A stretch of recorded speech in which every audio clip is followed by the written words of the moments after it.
नमस्कार मित्रांनो, आपले सरकार पोर्टलवरून विविध दाखले आणि प्रमाणपत्रे काढणाऱ्या नागरिकांसाठी आणि सर्व सी-एस-सी व्हॅली बांधवांसाठी एक अतिशय महत्त्वाची बातमी आहे. महाराष्ट्र शासनाच्या महसूल व वन विभागाने 14 मे 2026 रोजी एक नवीन परिपत्रक प्रसिद्ध केले आहे. या नवीन नियमानुसार आता आपले सरकार पोर्टलवर अर्ज करताना स्वतंत्र शपथपत्र म्हणजेच ॲफिडेव्हिट जोडण्याची गरज पूर्णपणे रद्द करण्यात आली आहे.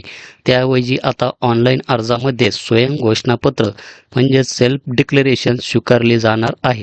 याचाच अर्थ आता सर्वसामान्य नागरिकांचे पैसे आणि वेळ दोन्ही वाचणार आहे आणि विनाकारण अर्ज हे त्यांचे नामंजूर होणार नाहीत. तर या नवीन नियमामध्ये नक्की काय बदल झाले आहेत, आधार OTP व्हेरिफिकेशन कसे करायचे आणि कोणत्या सेवा सुलभ केल्या आहेत याबद्दलची संपूर्ण माहिती आपण या आजच्या परिपत्रकामध्ये पाहणार आहोत. तर व्हिडिओ हा शेवटपर्यंत नक्की पहा.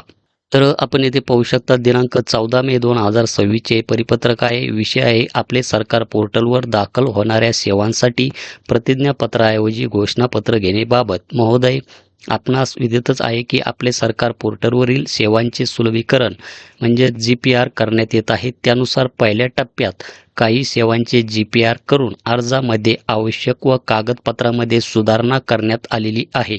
त्यानुसार आता दाखल होणारे अर्ज आधार प्रमाणित पद्धतीने म्हणजेच OTPची पडताळणी करून अर्जदार अथवा आपले सरकार सेवा केंद्रामार्फत दाखल करून घेण्यात येत आहे.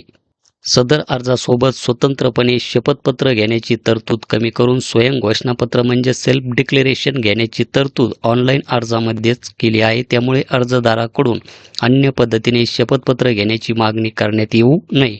तसेच शपथपत्र सादर केले नाही म्हणून नामंजूर करू नये याबाबत आपले अधीनस्थ सर्व अधिकाऱ्यांना आपले सरकार सेवा केंद्र चालकांना अवगत करण्यात यावे विनंती.